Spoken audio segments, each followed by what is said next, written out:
By R M S into √2, तो are M S से ज़्यादा ही होगा, √2 कर दोगे तो 8 आ जाएगा। साइन 100t तो लिखना ही है। अब आप या तो प्लस बताना है या तो माइनस बताना है। तो नेट करंट तो ऊपर है, वोल्टेज से ऊपर है, इसका मतलब प्लस हो गया। प्लस में क्या हो गया, π/4 हो गया। ये करंट का वेव इक्वेशन आ गया। अब इसके बाद अगला नंबर आता है एवरेज पावर। बच्चों फाइनल बात जो मैंने आपसे पूछ रखा था वो यही था। तो एवरेज पावर माने VRMS हो गया, IRMS हो गया और cos φ हो गया। अब VRMS कितना दिया था, RMS वोल्ट दिया होगा, 100√2 का /√2 कर दो, 100 आ जाएगा। RMS वैल्यू आपने भी निकाला है 4√2, cos φ cos 45 1/√2। अब √2 कट जाएगा तो एवरेज पावर कितना हो जाएगा, 400 वाट। ये आंसर आया। समझ आया? अच्छा अब ये बताओ कि अगर इस तरह के सवाल आएगा तो आप लगा लोगे कि नहीं? समझ आ रहा है कि नहीं समझ आ रहा है? लग जाएगा ना। आप पढ़ रहे हैं इसीलिए कि समझ आ रहा हो, और अगर समझ आ रहा हो तो चेहरे पे दिखना चाहिए, उछल कूद मचाना चाहिए कि हाँ आ रहा है, हो रहा है, लग रहा है, समझ आ गया। गलत हो जाए तो पकड़ में आ जाए, हाँ ये गलत कर दिया, अब सही कर दिया, ऐसे ऐसे पता चलता है ना सब ठीक चल रहा है। चलिए आपको ये सवाल तो आ गया। बच्चों अब थोड़ी सी बात और आगे बढ़ाते हैं। अब थोड़ी बात आगे बढ़ाते हैं। मैंने जब प्रैक्टिकल सर्किट पढ़ा था, नहीं थ्योरेटिकल सर्किट पढ़ा था, LC पढ़ा था, तो वहाँ पे करंट मैक्सिमम इन्फिनिटी आया था। तो हमारी इच्छा है अभी भी कि मैक्सिमम करंट पा जाए। अब मैक्सिमम करंट पाने की कंडीशन क्या है, उधर आपको फिर लिए चलते हैं। आपको बताना चाहिए अब टारगेट हो रहा है मैक्सिमम करंट पाना, और इस मैक्सिमम करंट पाने के लिए सलूशन आ रहा है कि Z का मान मिनिमम हो जाए। अब तब Z का मान क्या है, XL माइनस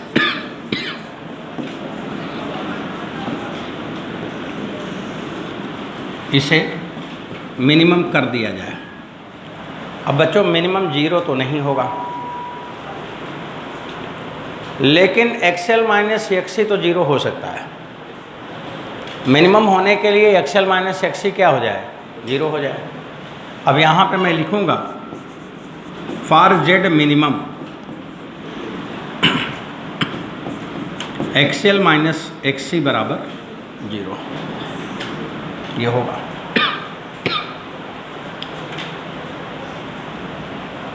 अब XL का मान ω0L माइनस 1/ω0C बराबर 0, तो ω0 का मान 1/LC होगा। यही वहाँ भी आया था, वही यहाँ भी आ रहा है। ये एक फ्रीक्वेंसी मिला, स्पेशल फ्रीक्वेंसी। एट ओमेगा बराबर ω0 बराबर 1/LC। बच्चों ये स्पेशल फ्रीक्वेंसी पे क्या हुआ, क्या हुआ मैं पूछ रहा हूँ, आप हमें बताना। इस फ्रीक्वेंसी पे बताओ Z का मिनिमम वैल्यू कितना आया, Z मिनिमम R आएगा, तो करंट के मैक्सिमम वैल्यू कितना आएगा, करंट की मैक्सिमम वैल्यू आएगा V/Z मिनिमम, और V/Z मिनिमम माने V/R, और ये मैक्सिमम करंट हो गया V/R। ये मैक्सिमम करंट आ गया, लेकिन इन्फिनिटी नहीं आया। तो यहाँ पे मैक्सिमम करंट कितनी आएगी, V/R आएगा, लेकिन इन्फिनिटी नहीं आएगा, लेकिन मैक्सिमम तो है। और और बच्चों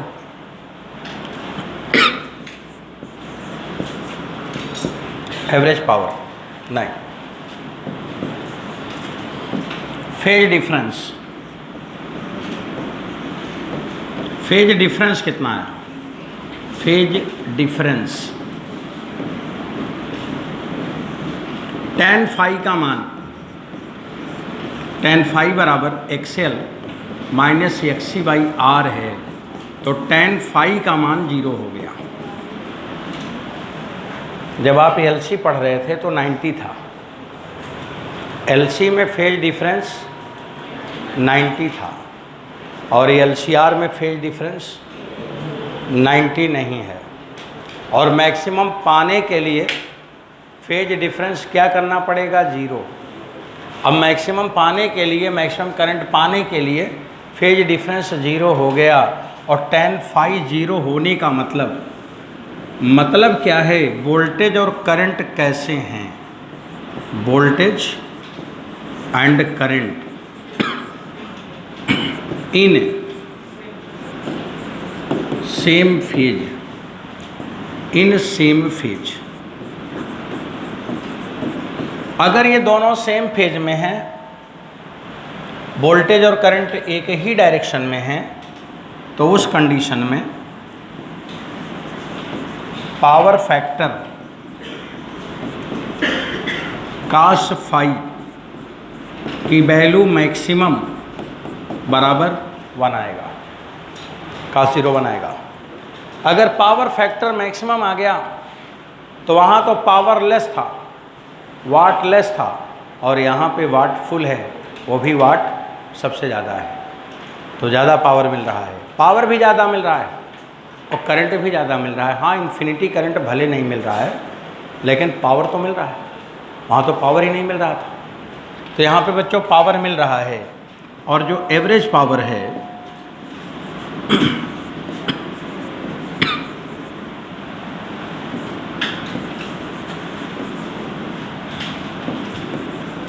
P बराबर VRMS IRMS और कास फाई का मान 1 है।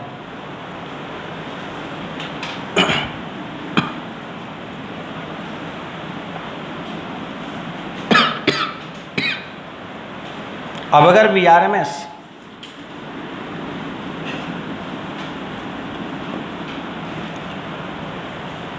यहाँ पे VRMS की बात लिखा जाए तो V लिखोगे, मान लो V लिखोगे, तो IRMS क्या है? V/R है। तो बच्चों पावर का मान कितना हुआ? V²/R। और ये जो V²/R है, ये आप ऐसा भी लिख सकते हो I maximum square into R, क्योंकि I मैक्सिमम क्या है? V/R ही तो है, तो I²R भी लिख सकते हो। तो ये मैक्सिमम पावर उसी तरह से हुआ जैसे आप लोग DC उसी में पढ़ रहे थे। तो बच्चों ये मैक्सिमम पावर हो गया, I²R हो गया। I²R भी लिख सकते हैं, क्योंकि मैंने I मैक्सिमम जो लिखा है V/R लिखा है, या तो आप I मैक्सिमम लिखे ही रहो, ये मिला। तो ये जो फ्रीक्वेंसी है, वो जो फ्रीक्वेंसी है ω0, ये कैसी फ्रीक्वेंसी है? फ्रीक्वेंसी बड़ी इम्पॉर्टेंट फ्रीक्वेंसी है ω0। ये बहुत इम्पॉर्टेंट फ्रीक्वेंसी है। इस फ्रीक्वेंसी पे क्या क्या हुआ? Z का मान मिनिमम हो गया, I का मान मैक्सिमम हो गया, करंट और वोल्टेज सेम फेज में हो गया, पावर भी मैक्सिमम हो गया। और ऐसी फ्रीक्वेंसी जिस पे सब एक फेज में हो जाए और मैक्सिमम वैल्यू भी आ जाए, तो उसे कहते हैं रेजोनेंस। क्या कहते हैं? रेजोनेंस। तो ये फ्रीक्वेंसी का नाम पड़ गया रेजोनेंस फ्रीक्वेंसी। रेजोनेंस, ये रेजोनेंस फ्रीक्वेंसी है। और ऐसी frequency eight which voltage and current in same phase, हाले तो फेज सेम हो जाए, voltage and current in same phase, current in same phase. बच्चों सबसे पहली बात तो ये हो जाए, जैसे टीचर जो चाहता है, संयोग से बच्चे भी वही चाहते हैं।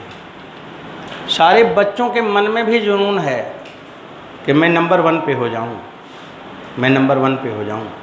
जैसे टीचर के मन में जुनून है कि मेरी कोचिंग नंबर 1 पे चली जाए, इसीलिए तो सुबह शाम तक पढ़ाता है, इसीलिए तो बच्चों के पीछे टीचर लगा होता है। और क्या ज़रूरत है? ये जुनून ही है कि लगा हुआ है, चीज़ों को सिखा रहा है, समझा रहा है। इस बात का जुनून है कि कोचिंग नंबर 1 पे हो जाए। अगर ऐसे बच्चों में भी जुनून हो जाए कि मैं पढ़ के अपने आप को टॉप करा लूँ, मेरे पेरेंट का नाम हो जाए और सोसाइटी में वो नंबर 1 पे हो जाए मेरे पेरेंट्स, और मेरा कैरियर जिसकी वजह से देश नंबर 1 पे हो जाए, ऐसा जुनून है तो उसे कहेंगे रेजोनेंस, जिसमें सब मैक्सिमम हो गया। और जब ये घटना हो जाती है तो वहाँ पे सारा का सारा बच्चा सिलेक्ट हो जाता है, तब वो न्यूज़पेपर का हेडिंग बन जाता है। बस यही है दुर्भाग्य और यही है सौभाग्य कि टीचर तो चाहता है अच्छा हो जाए, बच्चों को समझ नहीं आता है कि उनको भी चाहिए, इसी को कहते हैं दुर्भाग्य। और अगर बच्चे भी इसी जुनून वाले मिल जाएं तो इसी को कहते हैं सौभाग्य। तो सौभाग्य और दुर्भाग्य में यही अंतर है। अगर घर के सारे लोग एक ही जैसे हैं तो सौभाग्य है, और घर में सभी लोग अलग अलग डायरेक्शन में चल रहे हैं तो ये दुर्भाग्य है। तो यहाँ पे ऐसा मैंने फ्रीक्वेंसी बनाई जिस पे सब एक फेज में आ जाए, और जब एक फेज में आ भी जाए और मैक्सिमम वैल्यू भी आ जाए तो उसे क्या नाम दिया? रेजोनेंस नाम दिया। तो रेजोनेंस फ्रीक्वेंसी क्या है? सेम फेज में आना और साथ साथ मैक्सिमम लाना। सेम फेज में आना और मैक्सिमम लाना, इसे कहते हैं रेजोनेंस। सेम फेज में आ गया, मैक्सिमम नहीं आया तो भी बेकार है। टीचर चाहता है कि हम आराम करें, बच्चा भी चाहता है हम आराम करें। सेम फेज में आ गए कि नहीं? आ गए ना। सेम फेज में आना तो बड़ा जल्दी है, दोनों आराम करें, लेकिन रिजल्ट एक भी नहीं आया, 0 0 0 0 0 0 सब बेकार। तो वो बेकार कंडीशन हो गई कि नहीं? नष्ट हो गया ना।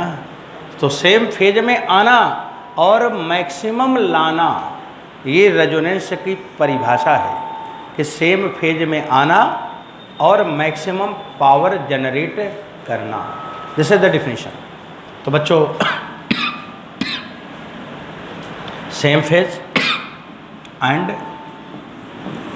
प्रोड्यूस मैक्सिमम पावर,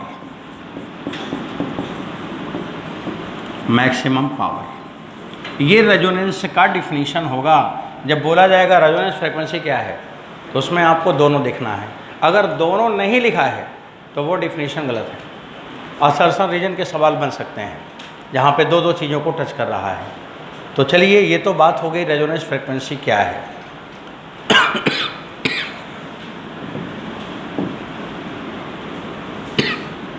अब बच्चों, इस रेजोनेंस फ्रीक्वेंसी पर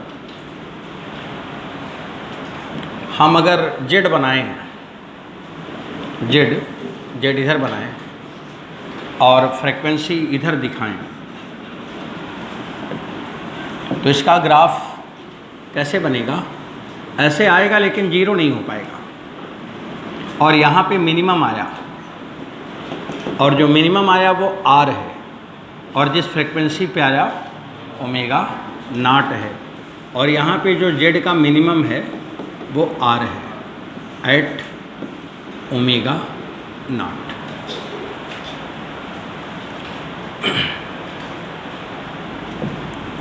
इसके बाद दूसरा ग्राफ हम बना रहे हैं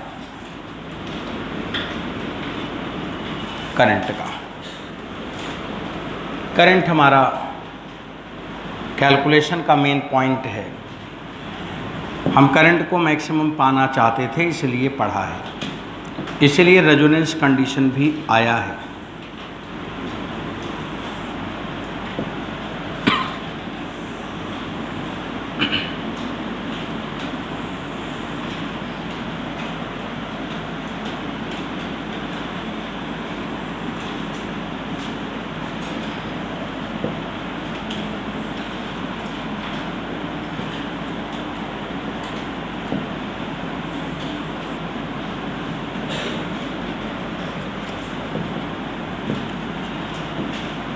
यहाँ पे एक ऐसी फ्रीक्वेंसी है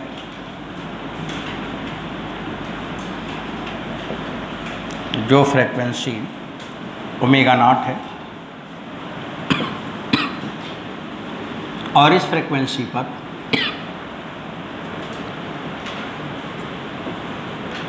जो करंट है वो मैक्सिमम है, और आई मैक्सिमम बराबर V बाई आर ये है।